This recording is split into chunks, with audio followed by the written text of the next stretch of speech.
You know when someone randomly gives you their unsolicited opinion about a part of your life and tells you should do X or Y or Z because that's what's best for you. As if they know who you are inside and out. As if they know all of the thoughts going through your head and all the decisions eating at you from the inside. And you just want them to stop talking because instead of being a support that could be useful to you, they're more intent on having you live out your life the way they've mapped it out in their head.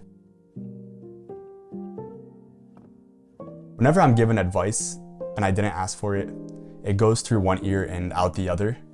And I feel like I can pretty confidently say I'm not the only one who feels like this. I imagine if you're watching this, you have felt this as well. But here's my problem. Even though I know I usually don't receive advice well, I've probably given advice to more people than I even care to admit. And I believe that if something doesn't work, then something has to change. I just find that advice very rarely lands the way we expect it to. Either someone doesn't want to hear it, or they'll listen but won't actually put it into use. I've been thinking about this lately because I've been contemplating a big decision in my own life, which I'll share with you in the near future. And as I've shared my thinking and my decision with people around me, I've gotten a lot of different reactions and a lot of unwanted advice thrown at me. And so I've been wondering, why do we give people advice if we're often not even receptive of it ourselves? And why does advice generally not resonate well with us? And what is a better way to communicate advice?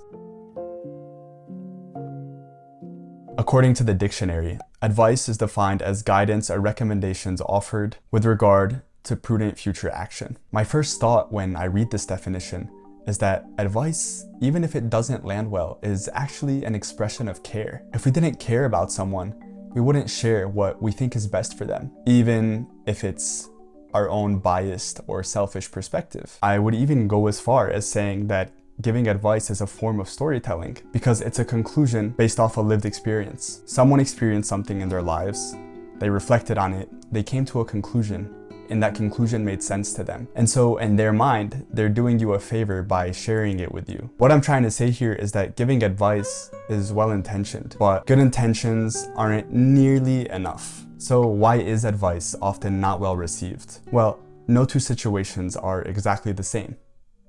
We feel compelled to give advice to someone if we see them going through a hard time, struggling with a hard decision, or going through and making a mistake that we've made in our past. And we want to spare them the pain of making this mistake, or we want to help them make a good decision. So let's say you see someone who is making the same mistake that you've made in your past. To you, as the person on the outside, it may look like the exact same scenario as in your past experience. But the reality is you and that person are two completely different people. It may look like they're making a really foolish decision, but you don't necessarily know what's going on the inside. Maybe they don't trust you, maybe there's a reason they're not able to share everything. The bottom line is they're their own person with their own thoughts, feelings, experiences, and desires. And because of that, even though the circumstances may look the same on the outside, you don't actually have the full picture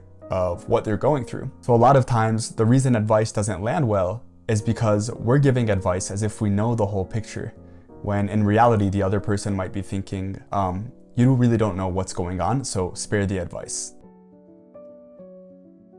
When I think of the phrase giving advice, in my mind, I'm imagining someone using language like, you should do this, or why don't you do this, or you shouldn't do this.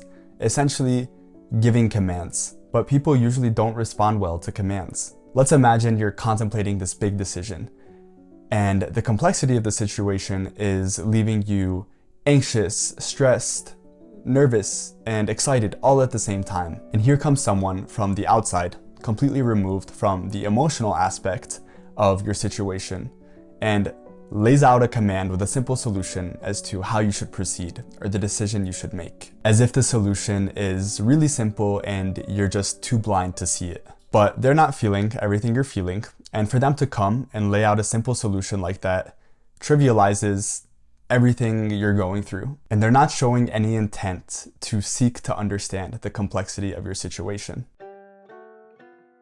You know when you tell a child not to do something, and they do exactly what you told them not to do.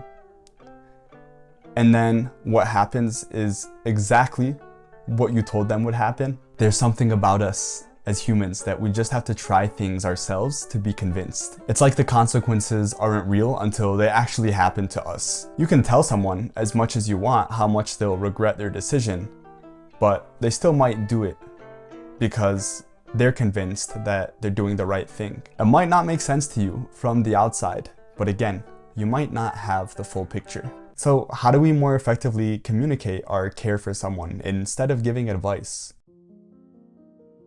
The golden idea is that your role isn't to tell someone what to do, but rather to help them use their own mind to figure things out. To be able to do this, you have to believe one thing, and one thing only, that that person is intelligent, that they have the capacity to make their own decisions and solve their own problems, even if they've given you reason to think otherwise in the past. If you can believe that, you then understand that your role is not to tell them what to do, but to guide them in their thinking. And a very effective way to get them to use their own mind is to seek to understand.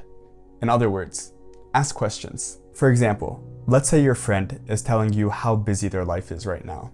They have a full-time job, they're moving, they have a child, they're planning a surprise party, and they just don't have time to themselves right now. Here's what ineffective advice might look like. Do you really need to be doing all of these things? Can't you cut something out? Even though you might be right, they already know themselves that they're taking on a lot. And restating what's already obvious to them isn't the most helpful thing. What they need, instead of somebody reminding them of how busy they are, is someone to help think through things. Here's what being a support that believes in that person's intelligence might look like. Hey, I can tell you're going through a lot right now, and it sounds like you might want a break or some time to yourself. If you could give up one thing, what might that be? What's getting in the way of you being able to do that? In both scenarios, your intent is the same. You recognize the person is burnt out, and you want the person to find some rest because you care about them. The difference is that in the first scenario, you're telling them what to do, something they already know, and you're not doing anything to actually help them navigate the problem. In the second instance, you're asking them questions and pushing their mind in directions it might not have thought to go on their own. And you're helping them come to their own conclusions. And here's why that's so important. People are more convinced when they come to their own conclusions than when someone tells them what to do.